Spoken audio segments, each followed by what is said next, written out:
Hi guys, मैं हूँ रूहिका और आज मैं आप लोगों को सुनाने वाली हूँ श्री कृष्ण के जन्म की कहानी, यानी कि जन्माष्टमी। देखो, जन्माष्टमी से आपको समझ में आ रहा होगा ना, जन्म अष्टमी है, यानी कि ऐसे दिन जन्म हुआ होगा जिस दिन अष्टमी होगी। तो पढ़ते हैं इसका पूरा रहस्य और जानते हैं उनके जन्म की घटना को।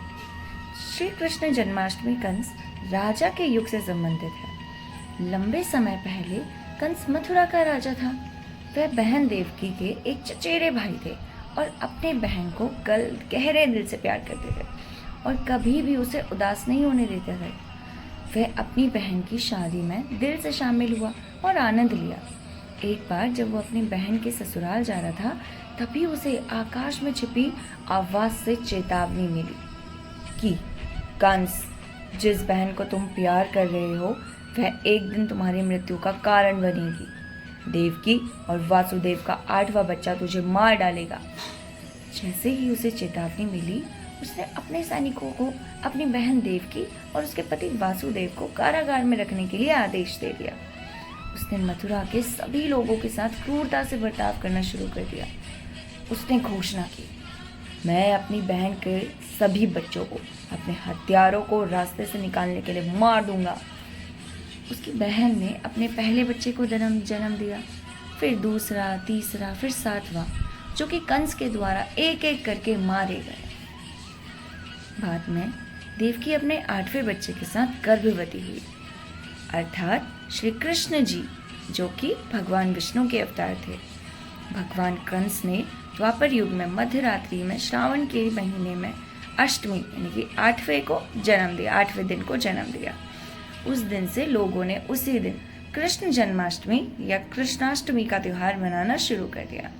जब भगवान श्री कृष्ण नव पृथ्वी में जन्म लिया था, तो एक ऐसा चमत्कार हुआ था कि जेल के दरवाजे अपने आप खुल गए, रक्षक सो गए।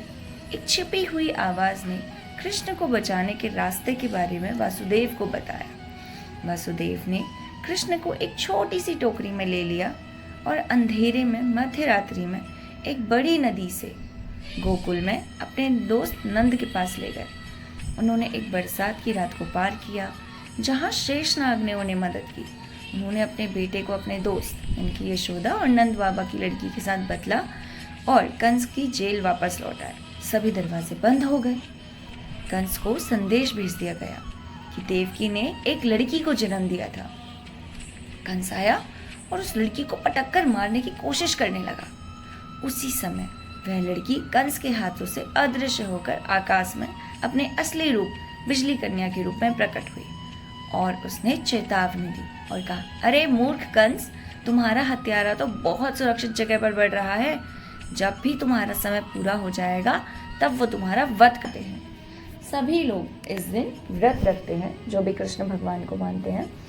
और व्रत का जो खोलना होता है, जो भी कहते हैं उसे व्रत खोलना, व्रत समापन, वो रात को 12 बजे करते हैं, जब कृष्ण जी का जन्म होता है, उसी प्रसाद के साथ। होपफुली आपको ये कहानी बहुत अच्छी लगी होगी। मुझे तो बहुत पसंद है श्री कृष्ण के बारे में बोलना, सुनना या पढ़ना।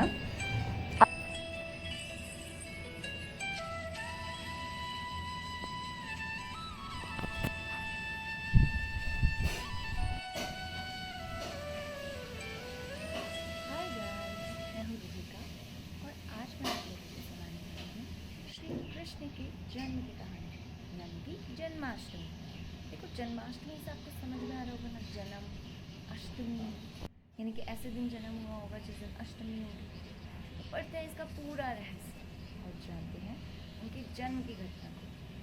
श्री कृष्ण जन्माष्टमी कंस राजा के युग से संबंधित है। लंबे समय